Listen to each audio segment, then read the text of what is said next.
Bonjour, bienvenue à Voubano Chalet. Aujourd'hui, on a la chance de recevoir Jérôme Guay, président et fondateur d'une entreprise technologique dans le domaine de la construction. Bienvenue Jérôme, bonjour. Salut Hugues. Ça va bien? Très bien, merci. Merci d'être là. Merci à toi de l'invitation. On a plein de sujets, j'ai plein de questions pour toi, mais j'aimerais ça pour le bénéfice de ceux qui écoutent. Tu nous racontes, tu viens pas du monde des technos pantoute, là? Non, du tout. Donc, tu étais un gars de la construction. T'étais un gars de la construction? Raconte-nous un peu, s'il te plaît. Ben exact. Dans le fond, tu l'as mentionné tantôt. Ça fait 5 ans que je suis propriétaire de Mobile Punch, mais ça fait 15 ans que je suis entrepreneur. Donc, j'étais entrepreneur en construction. J'avais une compagnie de pose de céramique dans la région de Québec que je gérais environ 14 personnes en temps régulier là, sur le payroll. Des clients réguliers depuis des années. OK. Puis, qu'est-ce qui t'a. C'est quoi le déclic? Tu t'es lancé dans ce que tu as démarré Mobile Punch, en fait. Hein? C'est ça l'histoire. Oui, exactement. Dans le fond, ce qui est arrivé, c'est que, chaque compagnie a des petites problématiques. C'est que moi, la problématique qui m'irritait le plus, c'était les feuilles de temps. Donc, 2016, j'ai essayé des trucs, j'ai essayé de changer des choses à l'interne. Finalement, il n'y avait rien pour régler mon problème. C'est que j'ai décidé d'inventer Mobile Punch avec un de mes associés. OK. Fait que l'objectif, au début, c'était que tes employés arrêtent de t'envoyer des feuilles et du papier pour que tu puisses comptabiliser leur temps. Rough, là. Ouais, roughement, exactement. Dans le fond, quand je dis ça méritait, c'est j'avais du monde qui avait de la difficulté à remettre les feuilles de temps à la fin de la semaine. J'avais des erreurs. J'avais la personne de la paye que je trouvais qui passait beaucoup trop de temps. Des fois, ça pouvait étirer jusqu'à 3 jours par semaine pour gérer les payes de 14 employés. Donc, je trouvais que ce temps-là pouvait être maximisé ailleurs. OK. Puis, bien sûr, il arrivait des erreurs des fois où, des personnes qui me disaient qui étaient encore au chantier, puis je savais vraiment qu'ils n'étaient pas là. Donc, ça me frustrait. L'industrie de la construction, c'est connu, c'est pas une industrie qui, technologiquement, ou on pourrait dire, n'a pas encore embrassé les technologies tant que ça. Je me trompe pas? Non, c'était en retard, grandement en retard. Là. Nous, quand on a lancé Mobile Punch, je suis monté sur le stage dans une association, puis je disais, il n'y aura plus de papier dans quelques années. Je pense qu'on commence à être dans quelques années. Oui. Donc, il y a de ça 5 ans. Ouais. Ça fait que ça a pris 5 ans pour dire, on est au bord, il faut embarquer. Là, je crois qu'il y a quand même une urgence présentement là, d'embarquer. Puis, qu'est-ce qui est le frein, d'après toi, à ce que les entreprises embarquent? Qu'est-ce qui fait que les entreprises embarquent pas? Puis tu l'as vécu, je pense, là, dans le fond. Autant si tu nous racontes, quand tu as lancé Mobile Punch, c'était d'abord pour tes employés, mais après ça a été pour des clients. Comment ils ont réagi? C'était quoi le... En fait, l'industrie de la construction, c'est une industrie qui va vite. Puis je pense que pour embarquer dans le virage numérique, il faut prendre le temps. Il faut s'asseoir, il faut réfléchir, savoir où est-ce qu'on va. Peut-être se faire un plan, justement, de voir c'est quoi qu'on vise améliorer dans notre entreprise. Puis généralement, le monde ne voit pas le retour sur investissement tout de suite. Puis c'est là où qu'il y a un frein. Ou sinon, c'est les employés là, qui deviennent un frein. Donc, c'est vraiment de leur montrer finalement là, que ça va devenir un atout, pas juste pour ton entreprise, mais pour eux aussi. Là, vraiment les éduquer. Puis, corrige-moi si je me trompe, c'est un peu ce que nous, on voit dans beaucoup d'autres industries où ils sont habitués d'acheter des machines et d'acheter quelque chose, puis sans le caricaturer, exagérer, pour rien, mais j'achète un marteau, je le tiens dans mes mains, alors qu'un logiciel, on s'entend, c'est de l'intangible, ça reste un frein aussi, j'imagine, dans la perception des gens, dire « crime, ça coûte de l'argent, cher, plus ou moins cher, peu importe », mais au final, c'est carrément intangible, fait que pour beaucoup, ce frein-là, il doit être important aussi. C'est sûr que des fois, tu as la chance d'acheter justement une pépine dans la cour. Tu risques d'acheter la pépine au lieu d'acheter justement un logiciel, comme tu le dis. Par contre, les deux ont quand même un avantage. Si tu achètes une meilleure pépine, tu vas mieux creuser. Mais si tu achètes un logiciel puis tu peux gérer tes projets plus efficacement, c'est sûr que ça va être payant aussi. Puis c'est quoi, en fait, ça a été quoi, j'ai envie de dire, puis j'imagine qu'il y en a beaucoup, mais les gains, les impacts de Mobile Punch chez vous, mais aussi pour tes clients, là, parce que tu es rendu avec combien d'entreprises, là, juste pour... Ben, on a plus de 1000 entreprises, qui équivaut à 25 000 utilisateurs par jour. Donc 25 000 travailleurs de la construction qui utilisent Mobile Punch tous les jours. Oui, à tous les jours. Donc, c'est pas pire. Quand même. On est assez fiers. Bien, félicitations, effectivement. Merci. Déjà.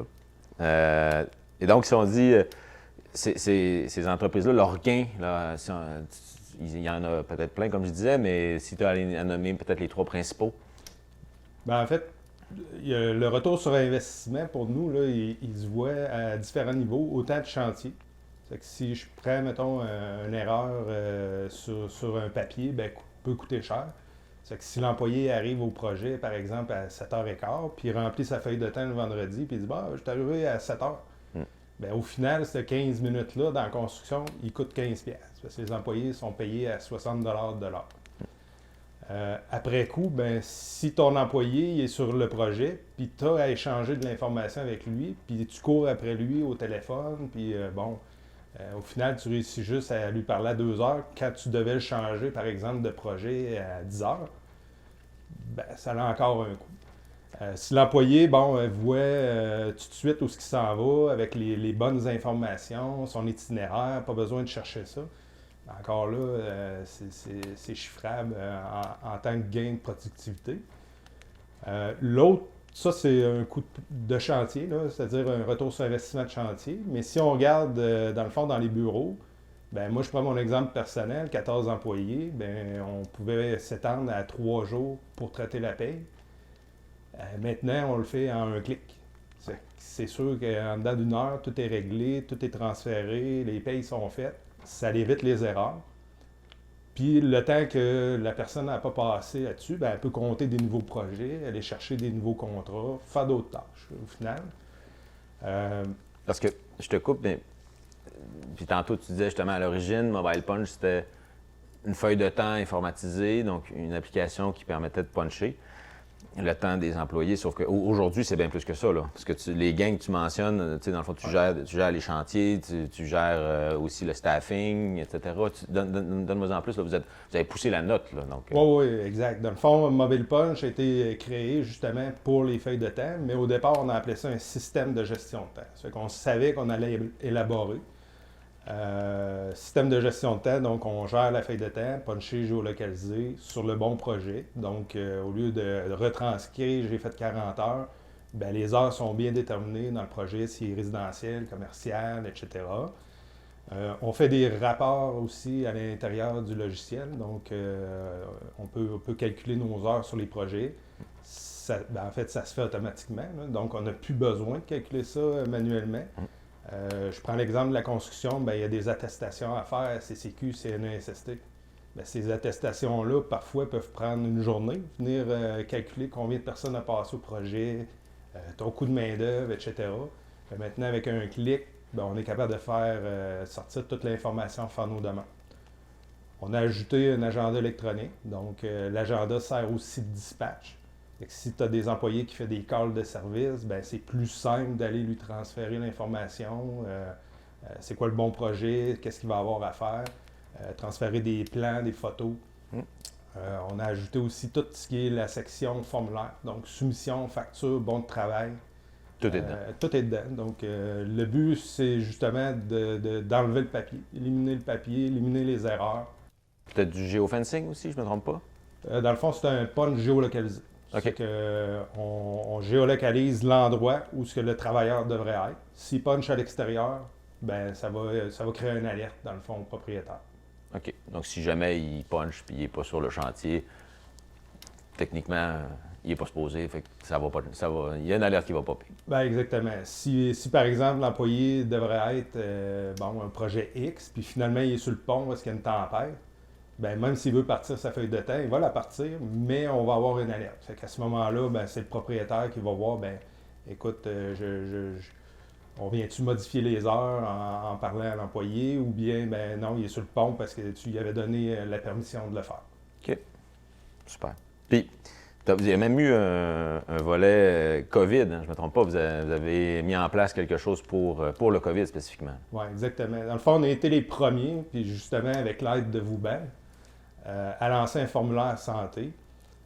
Nous, on trouvait ça un petit peu ridicule pour nos clients qui utilisaient tous les jours notre application, qui éliminaient le papier, de revenir au papier, puis de demander à leur employé 5 jours semaine, est-ce que j'ai fait de la fièvre, est-ce que ci, est-ce que ça. Au final, ben, ce qu'on a fait en 4 jours avec... on a lancé le formulaire santé pour répondre aux exigences de la CNESST. Puis en même temps, ben, on ne se le cachera pas, c'est un formulaire qui devient un petit peu, excusez l'anglicisme, un pain in the ass. Si tu as 20 employés, courir 5 jours semaine, papier, ben, à la fin de la semaine, si tu en échappes, ben, tu te mets aussi à risque d'avoir peut-être une amende éventuellement. C'est que pour simplifier le tout. Ça fait que c'est devenu une opportunité, en quelque sorte. Oui, par la bande. On l'a fait au départ pour vraiment aider nos clients, mais en même temps, on l'a sorti de l'application.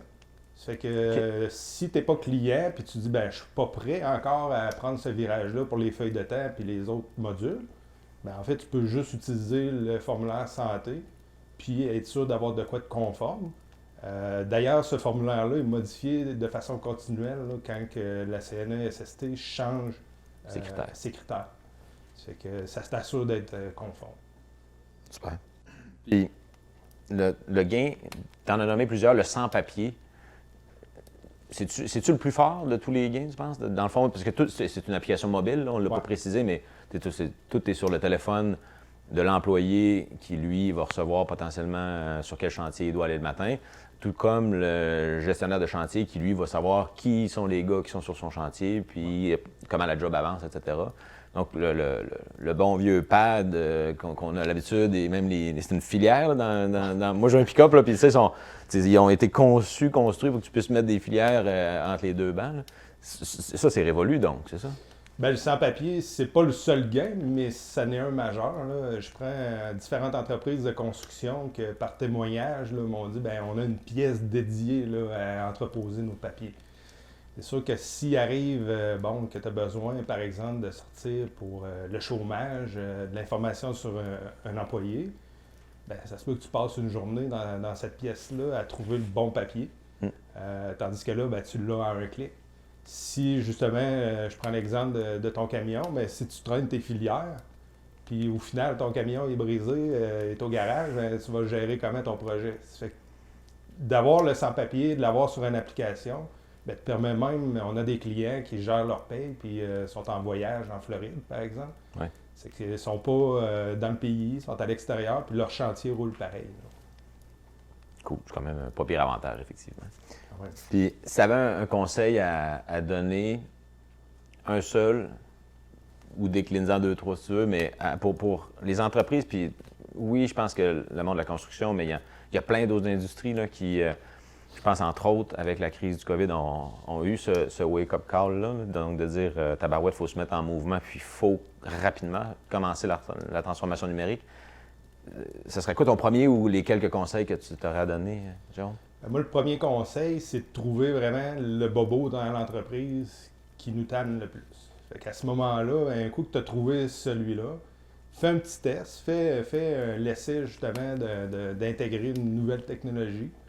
De l'automatiser. Puis un coup que tu vas avoir vu, dans le fond, le retour sur investissement, bien après, faire un bon plan et dire OK, regarde, dans 2 ans, je vais être là, dans 5 ans, je vais être là, puis dans 10 ans, je vais être là. Parce qu'on l'a dit tantôt, dans le fond, le virage numérique a quand même un coût. Donc, si tu es capable avec le premier de voir, ben oui, j'ai un retour sur investissement, oui, c'est intéressant, bien là, après ça, tu vas être capable d'impliquer aussi tes employés dans ce virage-là. Super. Merci, Jérôme. C'était un plaisir de te recevoir. Belle invitation. Merci. Merci.